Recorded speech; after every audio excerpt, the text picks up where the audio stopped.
Rolling power cuts and Eskom's ongoing battles are expected to top the agenda of tomorrow's cabinet meeting, which will be chaired by President Cyril Ramaphosa. He returned home prematurely this morning from an international trip in a bid to ensure that the power utility keeps the lights on. Eskom plunged the country into rolling blackouts at the weekend. Ramaphosa was away. President Cyril Ramaphosa touched down on home soil at around 7:25 on Tuesday morning. He flew in from England instead of heading to New York for the United Nations General Assembly. And almost immediately he was confronted by the effects of Stage 5 load shedding outside the gates of the Waterkloof Air Force Base. This time, though, Ramaphosa escaped from the airbase as the morning's peak hour traffic was brought to a standstill for his motorcade to slip away. But he's unlikely to escape the wrath of opposition parties that easily. They're baying for blood. At the heart of this lethargy is the so-called Crisis Committee, appointed by the President to take over the implementation of his plan. They have made no progress at all, and they should be taken off the job right away. But what we cannot then do is replace them with another set of ANC politicians.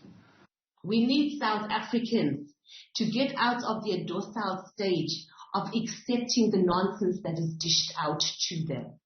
And not everything needs to be led by political parties or civil organizations or even unions, because we are always questioned about our motives. South Africans need to get out there, go and occupy union buildings and say we are not leaving until we have a competent government there, and we do not have to wait for 2 years. And this is the point that I'm trying to make.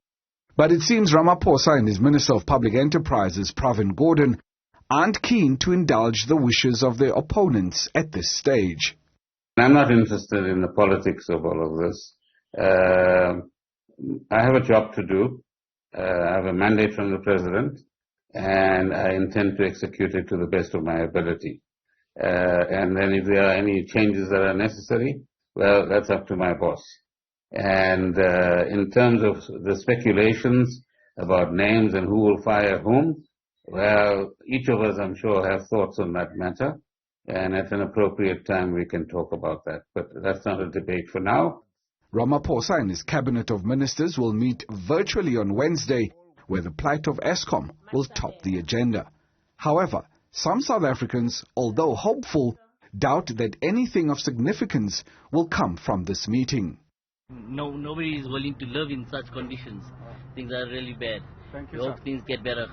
I'd like to plead with him to maybe consider a more sustainable and permanent solution to the load shedding crisis, because it is a crisis, not the first time it is occurring, but we do plead for a more permanent solution. Why now all of a sudden? Why do we have to get to stage 6 before they start implementing something that will actually resolve the matter, as she said, permanently?